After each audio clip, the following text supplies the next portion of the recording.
রাসূল বলেছেন ওয়ালাউ কুনতু আলামুল গায়ব, যদি আমি গায়েব সম্পর্কে জানতে পারতাম লাস্তাকসারতু মিনাল খায়র ওয়া মা মাসসানি আসসু, আমি সমস্ত কল্যাণ নিজের জন্য জমা করে নিতাম, কোনো অনিষ্ট ক্ষতি আমাকে স্পর্শ করতে পারতো না।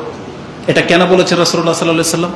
কারণ আল্লাহ বলেছেন আপনি দাওয়াতি কাজ করেন, কিন্তু রাসূলুল্লাহ সাল্লাল্লাহু আলাইহি ওয়াসাল্লাম এই দাওয়াতি কাজ করতে গেলে যে বিপদ আপদগুলো আসবে এটা তাকে জানানো হয়েছে, কিন্তু কখন কোন বিপদটা আসবে এটা তাকে আগে থেকে জানানো হয় নাই। কিছু কিছু ক্ষেত্রে আল্লাহ জানিয়েছেন, কিছু কিছু ক্ষেত্রে আল্লাহ জানান নাই। যেমন তায়েফের মাঠে যখন তায়েফ গেলেন রাসূল সাল্লাল্লাহু আলাইহি ওয়াসাল্লাম দাওয়াতি কাজ করতে, রাসূলকে এটা জানতো যে তাকে পাগল বলে পাথর মারা হবে? জানতো না, আল্লাহ তাকে জানাননি। এটা আল্লাহর হিকমা। রাসূলুল্লাহ সাল্লাল্লাহু আলাইহি ওয়াসাল্লাম যখন মক্কাতে সেজদায় গিয়েছেন তখন কি তিনি জানতেন যে আবু জাহেল উটের ভুঁড়ি এনে তার কাঁধে চাপিয়ে দেবে? তিনি জানতেন না। তাহলে যে ক্ষয়ক্ষতি, এইটাই রাসূলুল্লাহ সাল্লাল্লাহু আলাইহি ওয়াসাল্লাম একদিন বলতেছেন ওয়ালাউ কুনতু আলামুল গায়ব, যদি আমি গায়েব জেনে নিতে পারতাম লাস্তাকসারতু মিনাল খায়র, তাহলে সমস্ত কল্যাণগুলো নিজের জন্য জমা করে নিতাম, ওয়া মা মাসসানি আসসু, আর আমাকে কোনো অনিষ্ট স্পর্শ করতে পারতো না। এটা হবে আজকের আলোচনার মূল বিষয়। এই আয়াতটি রয়েছে সূরা আরাফ 7 নম্বর সূরার 188 নম্বর আয়াতে। কি বুঝাতে চাইলাম? এই আয়াতের অনেকগুলা কথা এখানে প্রমাণ হয় রাসূল গায়েব জানে না, সমস্ত ক্ষমতা কার হাতে? আল্লাহর হাতে। কিন্তু আমি অন্য সেন্স নিয়ে বক্তব্যটা আপনার কাছে পেশ করতে চাচ্ছি। এটা হইতে হবে একজন জ্ঞানী মানুষের কাজ। কি যে আমি যদি গায়েব জানতাম তাহলে যেই যেই জিনিসগুলো আমার জন্য ভালো আমি শুধু সেটাই নিজের জন্য নিতাম।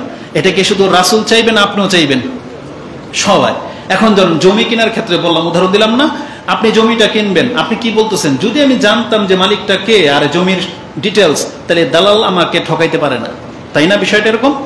তো জীবনের সব ক্ষেত্রে রাসূল বলতেছেন ওয়ালাউ কুনতু আলামুল গায়ব, মানে আগে থেকেই যদি জেনে নিতে পারতাম তাহলে আমি নিজের জন্য কল্যাণটাই নিতাম, অকল্যাণটা নিতাম না। যেমন আগামীকাল এই পৃথিবীতে এমন কিছু ঘটবে, এই কাজগুলো করলে ভালো হবে, এই কাজগুলো করলে খারাপ হবে। যারা এই হাইওয়েতে চিটাগাং রোডে যারা চিটাগাং যাবে, কালকে অনেকগুলো অ্যাক্সিডেন্ট হবে, হয় না? প্রতিদিন হবে। এখন আপনি আর আমি যদি জানতে পারি যে এই বাসের অ্যাক্সিডেন্ট হবে, তাহলে আমি আর আপনি কি সে বাসে উঠবো? কখনো উঠবো। এটাই হলো নিয়ম। তার মানে বোঝা যাচ্ছে যে কল্যাণ অকল্যাণটা গায়েব আছে, এটা আমরা অনেক সময় দেখতে পাই না, জানি না, এটা অজানা। কিন্তু যেই ব্যক্তি জেনে নিতে পারবে সে সেই কল্যাণটা হাসিল করতে পারবে, সেই ব্যক্তির কোনো ক্ষতি করতে পারবে না। যেমন আরো সহজ ভাষায় নিয়ে আসি, আপনি বাজারে গিয়েছেন মাছ কিনতে বা ফল কিনতে বা সবজি কিনতে, যেই ব্যক্তি টাটকা চিনে, যেমন মুরব্বীরা যারা চিনে, এটা লাউ দেখলেই বুঝতে পারে এটা কররা না বাত্তি, কিন্তু এই বাচ্চাকে পাঠান, পরে ঠকাই দেবে না? কেন? একই জিনিস। আপনি বাজারে গিয়েছেন, ও বাজারে গিয়েছে, ওকে বলছেন একটা লাউ নিয়ে আসো, ও বাত্তি একটা লাউ নিয়ে আসবে। কেন? কারণ ও জানে না। ও দেখবে কোনটা বড়, তাই না?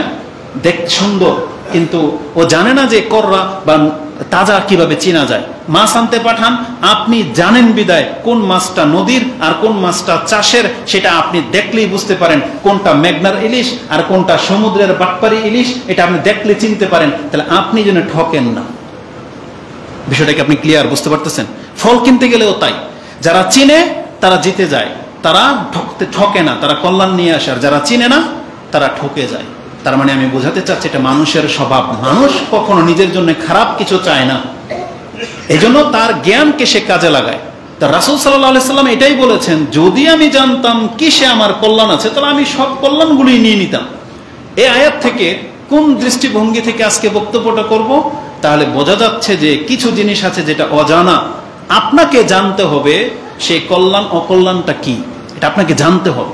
কারণ আল্লাহ সুবহানাহু ওয়া তাআলা বহু বিষয় সম্পর্কে, গায়েবের বহু বিষয় সম্পর্কে আমাদেরকে জানিয়ে দিয়েছেন যে মানুষ তুমি যদি এটা করো এটা তোমার জন্য কল্যাণ, আর তুমি যদি এটা না করো তাহলে এটা তোমার জন্য অকল্যাণ। এটা আল্লাহ জানিয়েছে।